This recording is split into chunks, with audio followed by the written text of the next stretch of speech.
Hi, my name's Rachel, and yes, I survived Hurricane Ian. I know.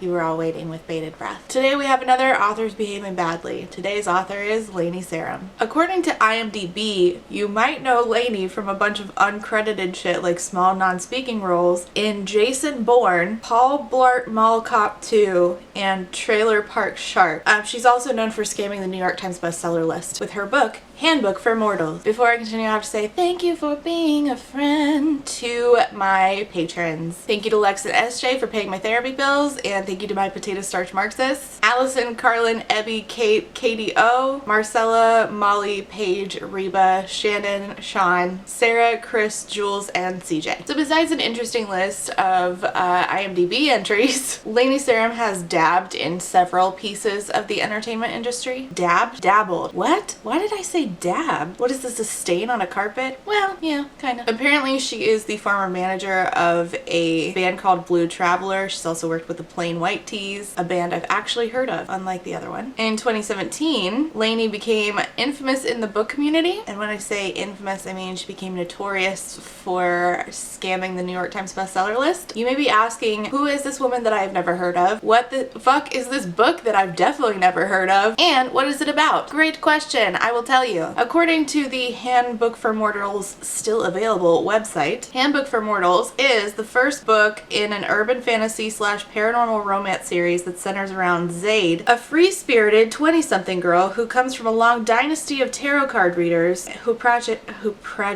oh boy, Rachel, off to a great start today, who practice magic with a K. Determined to forge her own path, Zaid leaves her home in Tennessee to break free from Della, her overprotective mother. Zaid travels to Las Vegas, and unbeknownst to anyone, she uses her supernatural powers to get cast in a premiere magic show. Wait, magic is not spelled with a K there.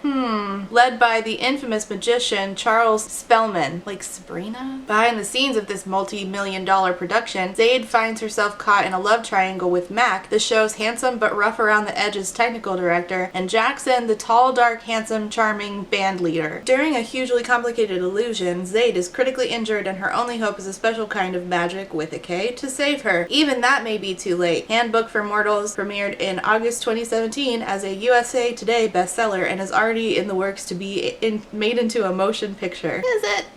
In August of 2017, after 25 weeks, consecutive weeks of The Hate U Give by Angie Thomas, topping the YA New York Times bestseller list for topping the New York Times bestseller list for YA hardcover, understandably, considering that is a great book. It had tons of fans. It was sort of like a cultural moment, right? So anything knocking that down from #1 on the list would need to be something with equally as much love and hype surrounding it. Instead, it was the furthest thing from that. Hollywood Reporter put out this post that said Geek Nation launches a publishing book arm. What the fuck is Geek Nation? And partners with Laney Sarem on YA series Handbook for Mortals. What are any of those things? What are any of those things? And it said the book is a debut novel from Sarem, who has previously worked as an actress, and music manager repping such bands as Blues Traveler and Plain White Tees. Handbook for Mortals is expected to launch a franchise with Thomas Ian Nicholas producing. Huh? Who? So Phil Stamper, a YA author who talks about books in the publishing industry quite a bit on Twitter, he starts discussing this because what the fuck is Geek Nation? Who the fuck is Laney Sarem? No one has ever heard of this website or this author, and yet somehow Handbook for Mortals surpassed The Hate U Give and got to #1 on the New York Times bestseller list for YA hardcover.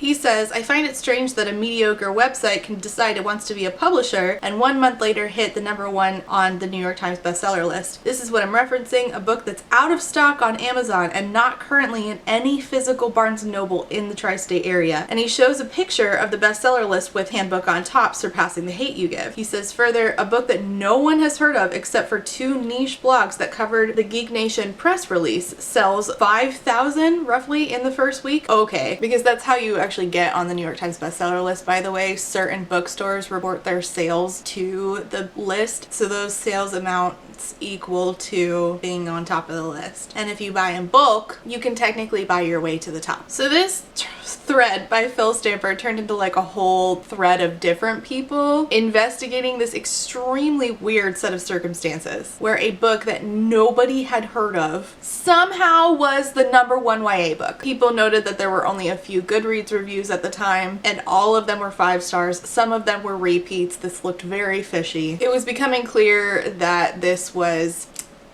not right. And people were like, clearly somebody bulk bought this to get it to the top of the list because nobody's heard of this book or its author. On Twitter, I'm surprised New York Times didn't put an asterisk next to this. They do that sometimes with bulk bought conservative memoirs. It looks like they found a way to purchase the book in many regions, not as bulk orders. Still, the New York Times should have known something fishy happened. And Phil Stamper received a message from someone who worked in a bookstore and confirmed that someone, apparently a guy who claimed he was making this into a movie, called the bookstore, asked to confirm that they were a bookstore that reported their numbers to the New York Times list, and then bulk bought the book from them, saying he didn't even care when the books arrived, yet also claimed that he was bulk buying for an event. And this was not the last time that Phil was contacted by a bookseller claiming this, and in fact another Twitter user in the thread who was also reporting on this received a DM from somebody claiming that essentially the same thing happened to them. Someone reached out to Blues Traveler, the band that Laney managed, about this whole shebang, and they said, yeah, we actually fired her for these kinds of stunts. Her sense of denial is staggering. That is so embarrassing. But it gets worse! Jackson Rathbone, yeah, Jackson, named the same as the love interest in Laney's book, the one who played the weirdo Confederate in Twilight, was in fact in another band that Laney used to work for, and quoted that tweet where it said her sense of denial is staggering, and said, spot on, Mr. Popper, spot on. Oh my god, I would have died of shame. Not the Confederate shaming me in public. This website reported on all of this at the time, saying that they received details from 2 separate anonymous sources who got in touch, each claiming that author Laney Sarem herself admitted plans in multiple meetings with potential business partners and investors to push the book onto the New York Times bestseller list by fudging the numbers. Both sources also noted that the author and publisher's primary concerns were to get a film deal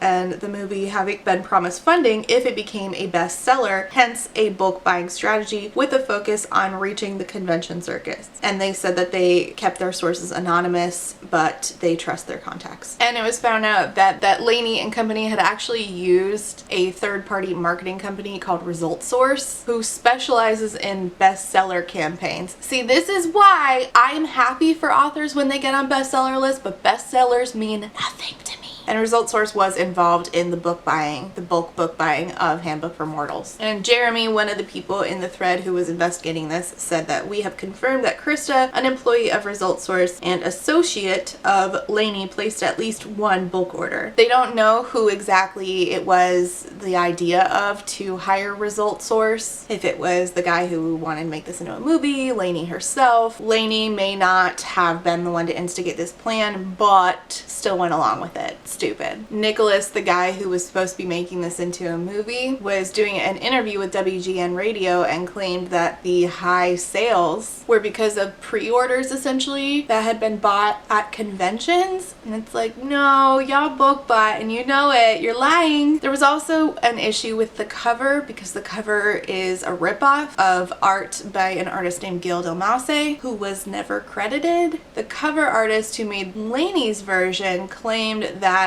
he was told Gil would be credited. The whole thing is just a fucking mess, and also the original art is way better. Laney Sarem decided to give her side of the story in a Billboard article, saying the business should take a page from the music industry when it comes to ranking the popularity of new releases. I might have been treated differently by the New York Times if rules for how it weighs book sales were more in keeping with the times and accommodating of changes in consumer behavior in the marketplace. Yeah, that explains why y'all hired Result Source. That explains it. Instead, I created one of the bigger kerfuffles in publishing late August. New York Times pulls YA novel from bestseller list after reports of fake sales, reads a headline in The Guardian. Author booted from New York Times bestseller list, lashes out on salon.com. On that last headline, I must demur, I didn't lash out. I tried to defend myself from spurious false charges that I, a former music manager, part-time actress, and first-time novelist, manipulated or gamed the New York Times bestseller list to catapult into a #1 spot based on bogus, non-existent sales. The fact is, the sales of my book are quite real. They were just not sold through methods established by the book industry, but rather a practice more akin to how artists sell CDs at their concerts. No, you didn't. In the music industry, those sales are registered by SoundScan if they are verified by a venue and therefore count towards an artist's ranking in the charts. But the book industry has no such mechanism. And it's not like I'm giving away my books in the same vein as artists like U2 and Jay-Z have done with some albums to broaden their audiences, just as Billboard does not count such giveaways in their charts. Neither would the New York Times. And that wasn't their beef with me. So what did happen? When my book reached the top of the New York Times bestseller list, a handful of people took to social media attacking me and my book. As one news report stated, some in the YA community questions how a book that many publishers and YA authors have never heard of opened at #1 on the New York Times YA hardcover list. Some suggested that people connected to the book had gamed the bestseller list through an organized campaign to bulk buy at stores surveyed by the Times to compile the list. After one day of these specious allegations on Twitter and social media, the bestseller list editors at the New York Times removed my novel Handbook for Mortals from the #1 slot in the young adult category. As most everyone knows, the way goods are sold today is different from how they were sold 3 years ago. My efforts to sell my book were outside traditional sales vehicles of the mainstream publishing system. Just say that you did it!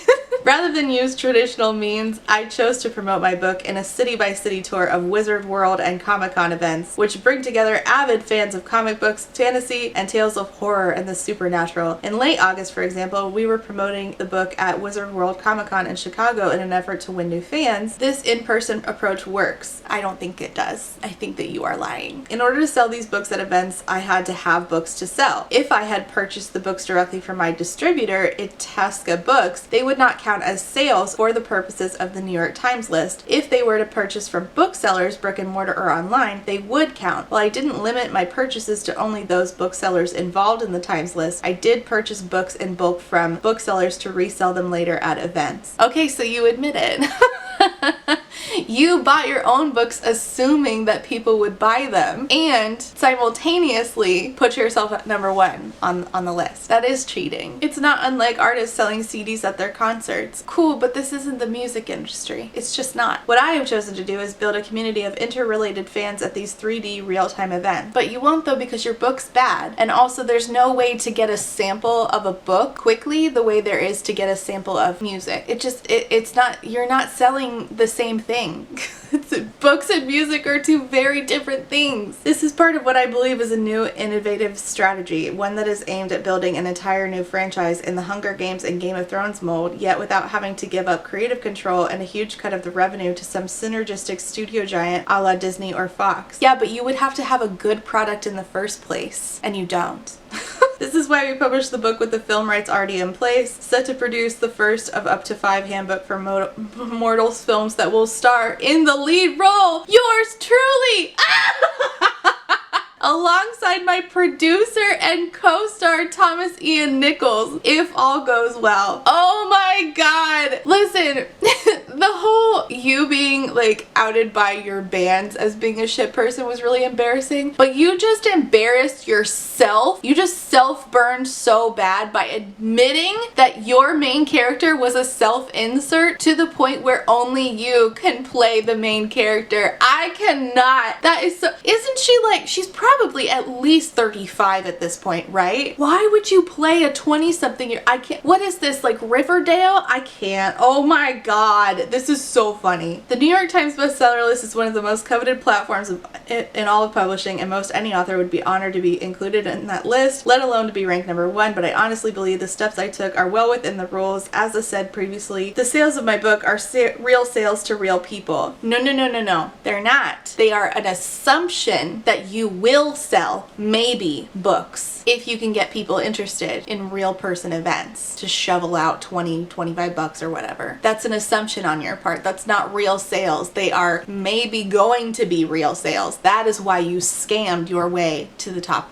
of the the bestseller list. That's why it's a scam. Bulk sales aren't heard of, and the Times has been known to footnote a book entry where bulk sales may have bolstered the total. Yeah, conservatives do this often, and so do like Christian men who write books, like Mark Driscoll did this, and then he had a hard time getting rid of his books. I might do that, do another video on that actually. So what actually ended up happening? After 23 hours, the New York Times pulled her off the bestseller list. Handbook for Mortals was removed. The Hate U Give was restored to its rightful place. Her response is like astounding to me because, bruh, you scammed an admittedly not good system, but like you admitted it and then you still think that you did an okay thing. Honestly, I wish that she had just leaned in fully and been like, yeah, I scammed, I wanted to be first and I did it. It would be a little less weird. You're still acting like trash either way, but it's way less weird of you to just lean in. Instead, she pretended that doing bulk orders was fine because she might maybe sell them at conventions, and then plugged the book again, saying it's going to star herself in the movie adaptation. You should have just said, I'm garbage, I want to win, I did it, oh well, eat me. It would have been less weird. Or if you were smarter, you wouldn't have tried to scam your way to the top of the list, because that's so fucking suspicious. Why didn't you try to scam your way to like mid-list? Scamming like 5th wasn't good enough? What a weirdo. Also, I love that there was not even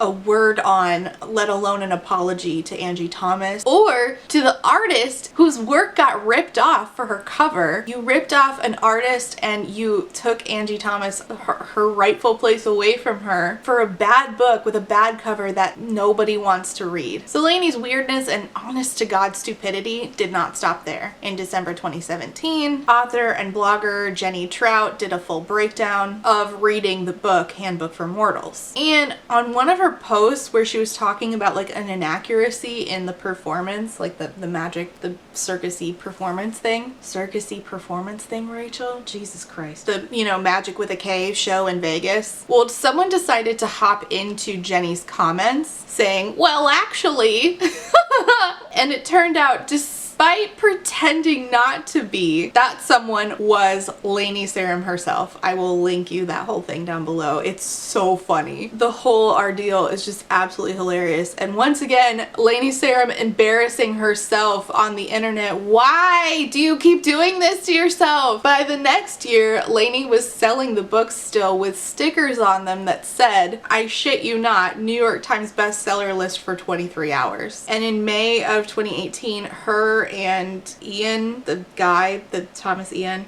were still going to Barnes & Noble for signings of this book and claiming that they were going to make it into a movie. It's not gonna happen. Stop trying to make fetch happen. What's funny as this is, the internet moved on for a while. Goodreads score for Handbook for Mortals stayed at like a 1.5, I think. I don't see that going anywhere. People would bring this up from time to time, you know, the Handbook for Mortals thing. Remember when? Obviously the movie has not been made in the last 5 years, but if you are somehow the one person on this earth who is a fan and wants to see this movie be made, I have good news for you. You'll be happy to know that Laney's still saying it's gonna happen. In August of 2022, which was like 6 weeks ago as of me filming this, Laney came back into the discourse, embarrassing herself once again. Author Lindsay Erie was at a convention and took this picture, shocking everybody on the book internet sphere that this was still going on. I mean, it kind of makes sense though. She did buy all of those copies and 5 years later she probably still has them in a spare room in her apartment and she's still likely trying to find people to sell them to. But with this sign,